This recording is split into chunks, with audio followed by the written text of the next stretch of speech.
Good evening. My name's Nikki. I want to tell you about my son, Gabriel. Gabe was the most incredibly beautiful child I have ever laid eyes on.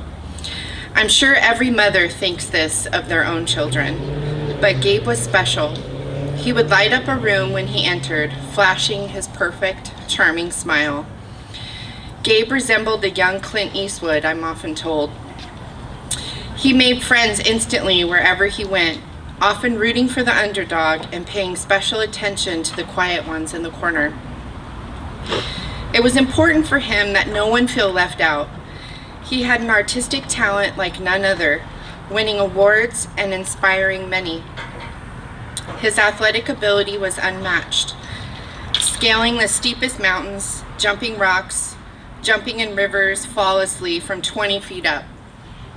Gabe came from a larger middle-class blended family, which included 4 brothers and 3 sisters. I tell you all these things because it wasn't enough. His charming smile hid his fear, pain, and secrets. On November 2nd, 2017, my beautiful boy took his life. He was 19. I was awakened by the sheriff at my front door at 2 a.m. I felt like I was living a scene from a movie. After a short call to my mother and unable to reach anyone else, I sat in my backyard, numb and motionless, in a tank top and leggings in 40-degree weather. I chain-smoked cigarettes until the sun came up, recalling the horrific details. Gabe had hung himself with his belt from the window of his truck.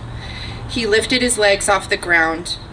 Yes, he suffered, and yes, he struggled. All he had to do was just pull his legs up, but he didn't. As a mother, all I could think about was what intense pain and hopelessness he must have felt at that moment that this was the answer. My mind immediately goes to our last moments together. Gabe was just here. I had a large costume party for Halloween. Gabe came with his girlfriend and several other close friends. All my co-workers and best friends were in attendance as well. It was a happy, successful evening. In the month that followed Gabe's death, my husband and I separated and filed for divorce. My 15-year-old son Gideon was diagnosed with stage 4 Hodgkin's lymphoma cancer. Knowing then my 2 little ones, Saphira, 9, and Roman, 5, relied solely on me, kept me going. Roman is autistic and always happy. His positive, carefree attitude made each day easier to deal with. Saphira took on Gabe's passion for art and used it as a medium to express herself. She constantly draws me pictures and leaves me notes of encouragement everywhere, just as Gabe did. Everyone grieves differently. That's what they say. Every cliche you've ever heard about grief is inherently true. My cathartic moments came when I started asking questions, looking for answers, and easing my pain came from entering Gabe's close circle of friends.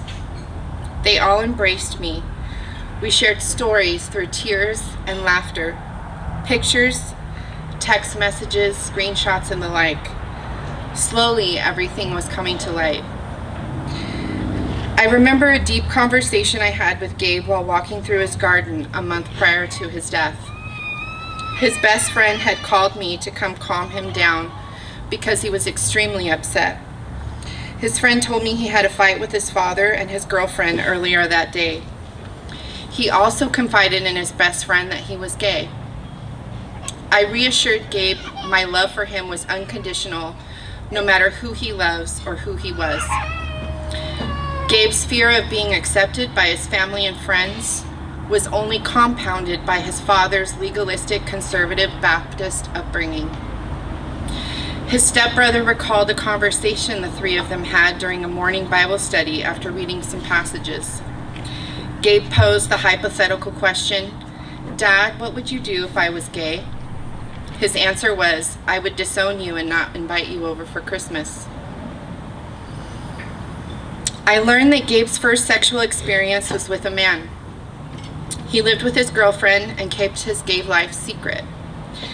As I got to know Gabe's partners, I could see their deep pain, love, and grief for Gabe.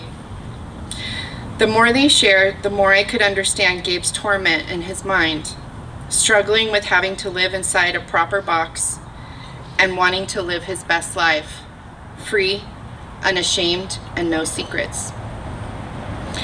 This is my first time publicly speaking to share Gabe's story. I am deeply moved by outreach and support provided by the Source.